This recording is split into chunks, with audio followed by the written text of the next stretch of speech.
Georgia and the Low Country. This is WJCL 22 Morning News. See us now. Good morning, everyone. It is right now 8 o'clock on your Sunday morning. Thanks so much for waking up with us right here on WJCL 22. I'm Emma Hamilton. Let's get straight to that certified most accurate forecast this morning with our meteorologist, Victoria Kokinos. Victoria, I wish I could push you on the beach out there, but the beach is behind you, and it is gorgeous out there already. It's definitely a beautiful start to your Sunday. There's already a few people out there enjoying the beach for today, getting in some morning walks. It's definitely a nice morning for it. We're starting off at 75 degrees and sunny out there. You can't ask for much more except for the humidity. A little bit sticky, humidity up to about 100%. So it's a sticky start to the morning hours, but of course it's summer, so that's kind of typical for this time of the year. We're starting to warm up across the area. Most of us started off in the low 70s this morning, now by about 8 a.m. 75 degrees in Savannah, 79 towards Hilton Head and moving inland, 73 in Reidsville and 72 in Baxley. So definitely a mild start to the day. We'll heat up as we move through the afternoon hours, so plenty of sunshine in the forecast by lunchtime today. 85 degrees, mostly sunny skies. Now, as we start to head through the afternoon, we do have a small chance for some rain. Less rain than we saw yesterday. 20% chance for an isolated shower or two, mainly firing up after about 2 p.m. These will be hit or miss. Most of the day remaining dry. If you do have any outdoor plans, you should be pretty much in the clear. We'll start to see that 20% die out after about dinner time for tonight, and then back in the low 80s by 7 p.m. this evening. Emma? Victoria, thank you. In Atlanta, a group of COVID-19 survivors and vaccine advocates came together to issue a call to action. Survivors dressed in yellow to raise awareness of the ongoing effects they continue to suffer after being infected. Marjorie Roberts was first diagnosed with coronavirus back in March of 2020. She says she still hasn't recovered. Tomorrow will make 500 days that I have been fighting COVID-19. I have spots on my liver, nodules in my lungs, swollen lymph nodes. I lost 7 teeth, and now I've just been recently diagnosed with sarcoidosis, but I still continue to fight. In Robert's case, she contracted COVID-19 well before a vaccine was available. Yesterday's rally in March encouraged Georgians to use face coverings and get vaccinated to protect their families from the highly contagious Delta variant. Well, this morning, speaking of the Delta variant, it is fueling an alarming rise in cases as the U.S. sees more than 100,000 new infections 4 days in a row.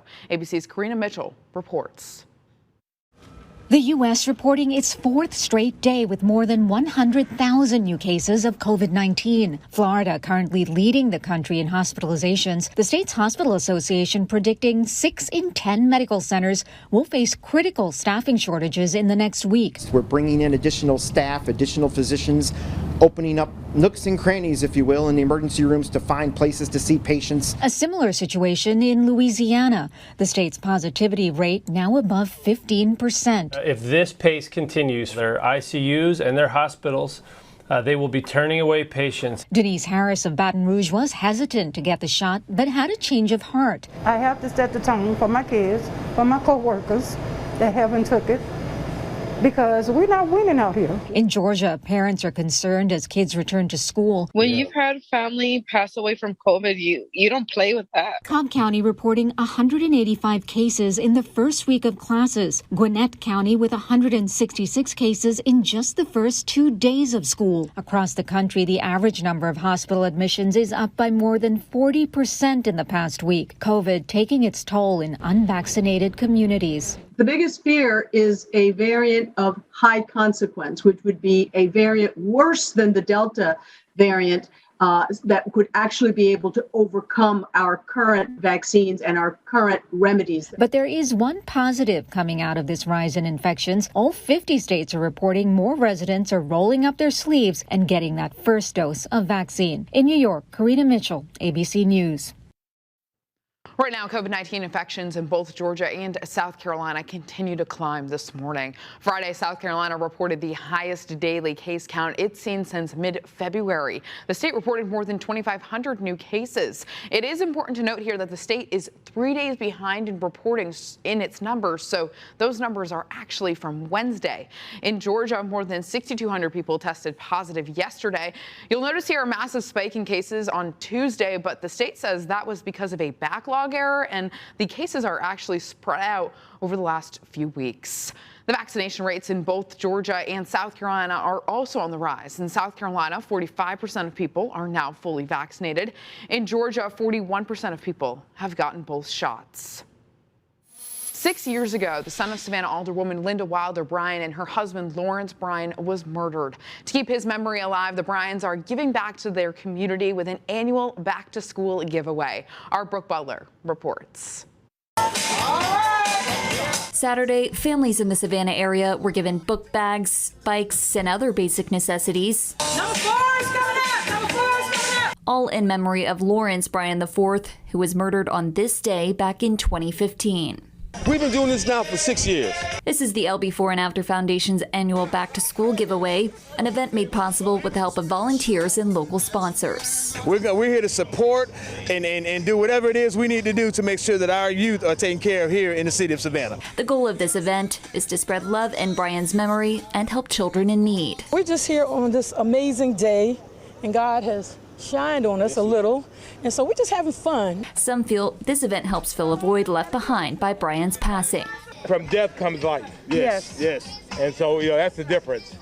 Death doesn't have to mean death. No. Many people have lived because of Lawrence passing from us. Yeah. Hundreds of backpacks were given away on Saturday, but the L Before and After Foundation won't stop here.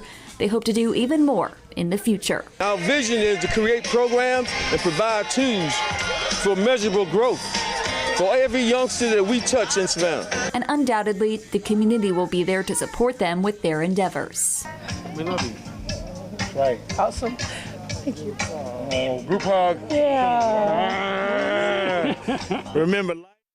You can feel that love right there. That was our Brooke Butler reporting for us this morning. Some of the groups who made the event possible include Omar Temple 21, SCAD, and Second Arnold Baptist Church. Tax-free weekend in South Carolina is underway right now. Shoppers can buy eligible items both online and in stores without paying the state's 6% sales tax, just in time for those kiddos to head back to school. Tanger Outlets Hilton Head is expecting big crowds this weekend. Today is the last day of tax-free weekend. The outlet is open today from 10 a.m. to 7. Also in South Carolina, it's a back-to-school fun day at Oscar Frazier Park in Bluffton today.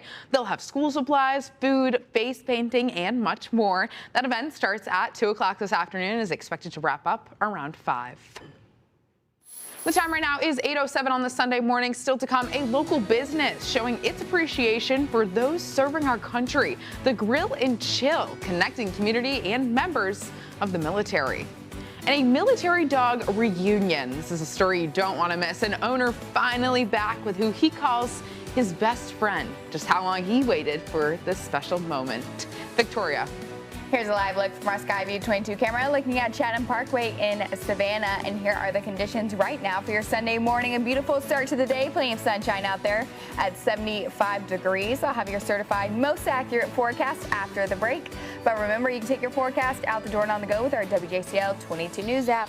We'll be right back.